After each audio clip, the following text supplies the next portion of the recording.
Hello everyone, आप सभी का स्वागत है हमारे यूट्यूब चैनल एपीसी एकेडमी पर। लास्ट वीडियो लेक्चर में हमने बात की थी कलिंग वॉर के बारे में और हमने ये देखा था कि अशोक ने कलिंग को जीतकर मगध की एक स्टेट बना दिया था।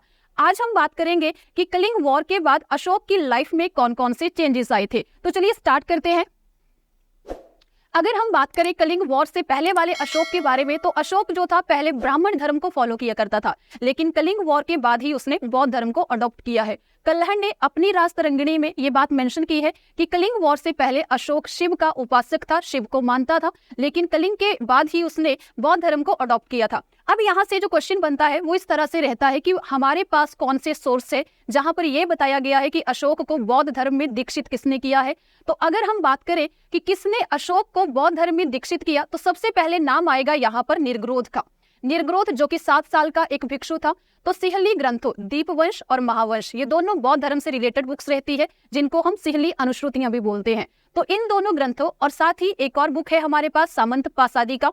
इन दोनों बुक्स में मेंशन किया गया है कि अशोक को बौद्ध धर्म में दीक्षित जो किया है वो 7 साल के भिक्षु यानी कि निर्ग्रोध ने किया है। जबकि दूसरी ही तरफ जो कि हम ज्यादातर ऑथेंटिक भी मानते हैं, तो अगर हम बात करें दिव्यवदान बौद्ध ग्रंथ के, तो दिव्यवदान बौद्ध ग्रंथ में ये लिखा गया है कि अशोक को जो बौद्ध धर्म में दीक्षित किया है वो उपगुप्त ने किया है। और ह्वेनसांग की अगर बात करें तो ह्वेनसांग ने भी इसी बात के ऊपर अग्री किया है। ह्वेनसांग ने भी यही बात मेंशन की है कि अशोक को जो बौद्ध धर्म में दीक्षित किया था वो उपगुप्त ने ही किया था। और लास्ट टाइम एसपी टेट में ये क्वेश्चन पूछा भी गया था कि अशोक को बौद्ध धर्म में दीक्षित करने का श्रेय किसे दिया जाता था, तो आपके पास आंसर वहां पर क्या रहेगा, उपगुप्त रहेगा।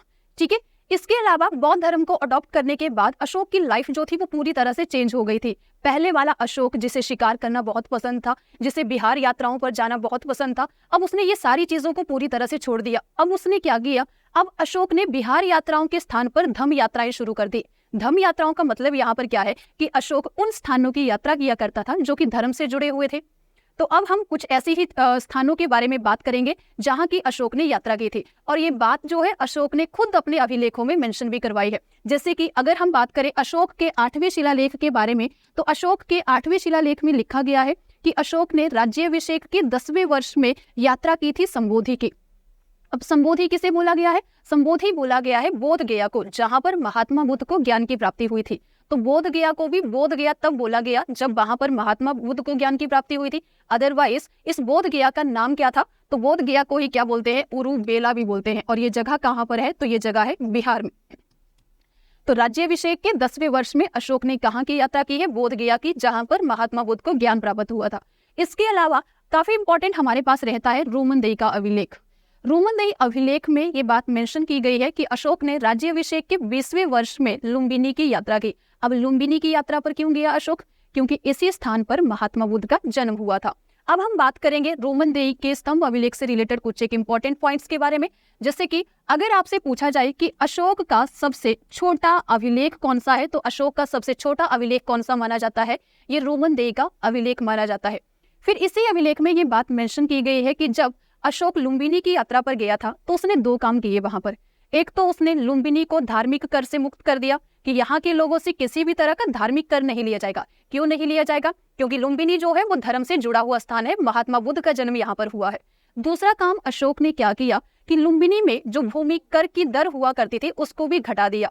तो कितना भूमि कर यहाँ से लिया जाएगा, अब से 1/8 लिया जाएगा। तो दोनों पॉइंट्स आपने यहाँ पर ध्यान रखने हैं। सबसे पहला काम इसने क्या किया, तो लुम्बिनी को धार्मिक कर से मुक्त किया कि यहाँ से कोई भी धार्मिक कर जो है वो नहीं लिया जाएगा।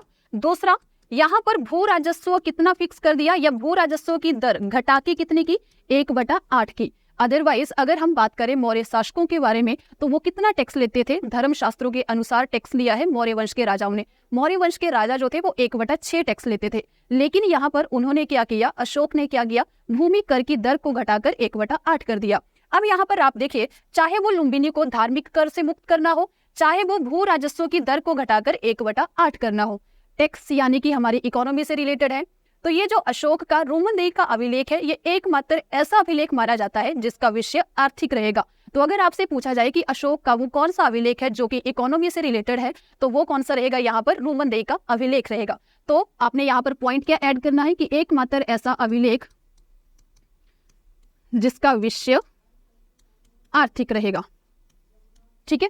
तो एक तो यहाँ पर अशोक ने क्या किया, धम्म से जुड़े हुए स्थानों की यात्राएं जो थी वो करनी शुरू कर दी, यानी कि धम्म यात्राएं करनी उसने शुरू कर दी थी। हमें यह भी पता चल चुका है कि अशोक जो था वो बौद्ध धर्म को अडॉप्ट कर चुका था। ये बात अलग अलग बुक्स में मेंशन भी की गई है। लेकिन अगर आपसे कोई पूछे कि ऑथेंटिक क्या है, ऑथेंटिक प्रूफ हमारे पास क्या है कि अशोक सही मायने में बौद्ध धर्म को ही स्वीकार करता था, तो हमारे पास प्रूफ क्या रहेगा, वो है अशोक का भावरू अभिलेख। कौन सा है? भावरू अभिलेख है। कहां से मिला है? ये राजस्थान से मिला है ये, ठीक है। अब ये भावरू अभिलेख जो है, यहाँ से हमें 3 तरह के क्वेश्चन पूछे जा सकते हैं। किस तरह से क्वेश्चन बनते हैं वो आपने नोट करना है, लेकिन उससे पहले आप सुनिए कि ये कैसे हमारे पास यहाँ पर प्रूफ है कि अशोक बौद्ध धर्म को ही मानता था। इस अभिलेख में लिखा गया है कि अशोक जो है वो बुद्ध धम्म और संघ के प्रति अपनी आस्था व्यक्त कर रहा है। तो आपसे यहाँ पर 2 तरह से क्वेश्चन पूछे जाते हैं। या तो अगर आपसे पूछा जाए कि कौन सा अभिलेख है जो हमें जानकारी देता है कि अशोक सही मायने में बौद्ध धर्म को मानता था, तो आंसर रहेगा भावरू का अभिलेख। या अगर आपसे पूछा जाए कि वो कौन सा अभिलेख है जहां पर बौद्ध धर्म के त्रिरत्नों के बारे में लिखा गया है, तब भी भावरू का अभिलेख रहेगा। और तीसरा इंपॉर्टेंट पॉइंट जो रहेगा वो ये कि इसी अभिलेख में अशोक को मगध पर राज करने वाला बताया गया है, यानी कि इसी अभिलेख में ये बताया गया है कि अशोक सही मायने में कहां पर रूल करता था, मगध पर रूल करता था। तो ये तीनों के तीनों पॉइंट्स आपने यहाँ पर ध्यान में रखने हैं। सबसे पहला पॉइंट कि ये अभिलेख अशोक के बौद्ध धर्मावलंबी होने का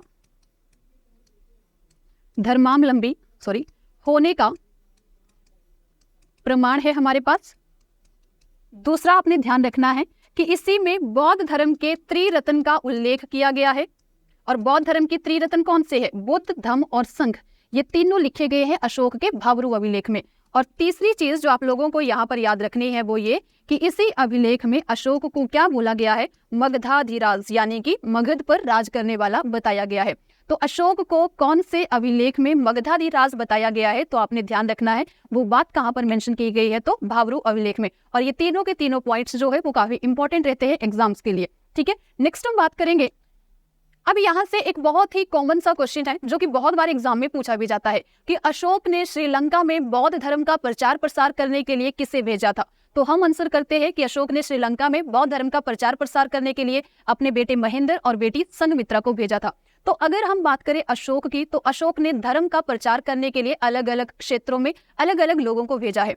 यहाँ पर आपने ध्यान रखना है कि अशोक ने खुद अपने पहले लघु शिलालेख में ये बात मेंशन की है कि लगभग 2.5 साल तक मैं एक साधारण उपासक रहा हूँ, मैंने धर्म के प्रचार के लिए कोई भी काम नहीं किया है। यानी कि उसके बाद धीरे धीरे अशोक ने क्या किया? धर्म के प्रचार के लिए भी काम करने शुरू कर दिए थे।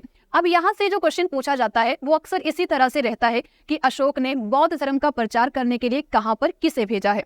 तो आपने ध्यान रखना है कि अशोक ने मंजिंतक को भेजा है कश्मीर और गांधार क्षेत्र में धर्म का प्रचार करने के लिए, महारक्षित को भेजा गया था यवन देश में, और मंझिम को भेजा गया था हिमालय क्षेत्र में। और श्रीलंका का तो सबको पता ही होता है, श्रीलंका में किसे भेजा? तो अपने बेटे महेंद्र और बेटी संघमित्रा जो थी, इन दोनों को श्रीलंका में बौद्ध धर्म का प्रचार प्रसार करने के लिए भेजा गया था।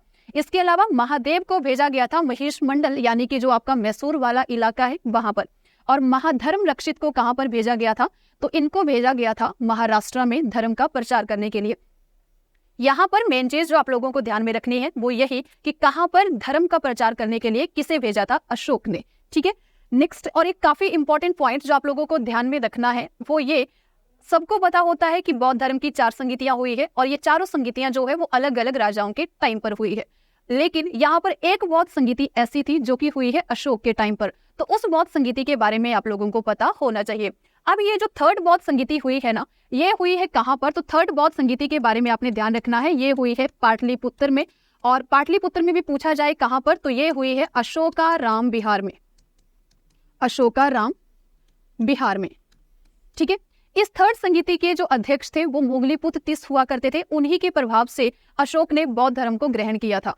तीसरी बौद्ध संगीति की खास बात ये रहेगी कि थर्ड बौद्ध संगीति में ही त्रिपिटकों का लास्ट पार्ट लिखा गया, यानी कि अभिधम पिटक जो लिखा गया है वो तीसरी बौद्ध संगीति में लिखा गया है, मोगलीपुत्र तिस के नेतृत्व में ही लिखा गया है। और ये जो यहाँ पर अभिधम पिटक रहता है, इसका जो सबसे महत्वपूर्ण ग्रंथ माना जाता है वो है कथावथु, ठीक है। अभिधम पिटक का सबसे महत्वपूर्ण ग्रंथ कौन सा माना जाता है? तो वो कथावथु माना जाता है। और ये कथावथु लिखा किसने है? मोगलीपुत्र तिस ने लिखा है इस बुक को भी। और थर्ड संगीति की अगर हम बात करें तो हमारे पास सिर्फ और सिर्फ एकमात्र भारतीय पुस्तक जहां पर थर्ड बौद्ध संगीति को मेंशन किया गया है वो कौन सी रहती है? सामंतपासादिका। ये इकलौती ऐसी बुक मानी जाती है जहां पर थर्ड बौद्ध संगीति के बारे में लिखा गया है। तो बुक का नाम आपने याद रखना है, क्या बताया मैंने आपको? सामंतपासादिका। सामंतपासादिका जो है एकमात्र भारतीय ग्रंथ है जहां पर थर्ड बौद्ध संगीति के बारे में लिखा गया है, जो कि पाटलिपुत्र में हुई है, अशोका के टाइम पर हुई है, और इस संगीति की जो अध्यक्षता की थी वो की थी मोगलीपुत्र तीसरे ने। ठीक है, नेक्स्ट हम बात करेंगे अशोक के धम्म के बारे में। जब कलिंग वॉर खत्म हुआ तो कलिंग वॉर के बाद ही अशोक ने एक अनाउंसमेंट कर दी थी, और वो अनाउंसमेंट क्या थी? भेरी घोष के स्थान पर धम्म घोष की स्थापना करना। अब ये यहाँ पर भेरी घोष क्या है और धम्म घोष क्या है? तो भेरी घोष का मतलब है यहाँ पर युद्ध नीति, और धम्म घोष का मतलब है धर्म की स्थापना करना। यानी कि कलिंग वॉर के बाद ही अशोक ने ये डिसाइड कर लिया था कि वो आज के बाद कभी भी युद्ध नहीं करेगा और धर्म के रास्ते पर ही चलेगा। तो उसने ये काम किया भी, सिर्फ उसने अनाउंसमेंट नहीं की, उसने ये बात बोली नहीं, बल्कि उसने इस काम को किया भी है। तो अशोक ने क्या किया? कलिंग वॉर के बाद ही एक नया धम्म चलाया। हम यहाँ पर वर्ड यूज कर रहे हैं धम्म। ये जो धम्म है ये प्राकृत लैंग्वेज का वर्ड है, जैसे हम धर्म बोलते हैं, धर्म क्या है? संस्कृत भाषा का है, जबकि ये जो धम्म वर्ड हम यहाँ पर यूज कर रहे हैं ये कौन सी लैंग्वेज का है? प्राकृत लैंग्वेज का है। तो अशोक ने एक नया धम्म शुरू किया। और अगर हम बात करें अशोक का धम्म था क्या, तो अशोक के धम्म में मेन चीज क्या थी? Moral values. अशोक के धम्म का पर्पस क्या था? अपनी जनता के नैतिक स्तर को ऊपर उठाना, या हम बोल सकते हैं अपनी जनता का नैतिक उत्थान करना। तो इसके धम्म में जो बातें लिखी गई थी वो सारी की सारी किस तरह की थी? मॉरल वैल्यूज हुआ करती थी, एक तरह से हम ये बोल सकते हैं। ठीक है, तो ये जो अशोक का धम्म था, इस धम्म के लिए यूनानी लैंग्वेज में जो वर्ड यूज किया गया है वो है यूसेबिया। अब हम बात करते हैं इस यूसेबिया वर्ड के बारे में कि कहाँ पर यूज किया गया है ये वाला वर्ड। तो अशोक का एक अभिलेख हम लोगों को मिला है, और वो अभिलेख कहाँ से मिला है? गांधार क्षेत्र से। और इस अभिलेख का नाम क्या है? तो ये है शर-ए-कुना अभिलेख। गांधार से मिला है, नाम क्या है? शर-ए-कुना अभिलेख। ये है अशोक का द्विभाषीय अभिलेख, और इसी अभिलेख में अशोक के धम्म के लिए जो वर्ड यूज किया गया है वो है यूसेबिया। यूसेबिया का मीनिंग होता है सत्य और न्याय।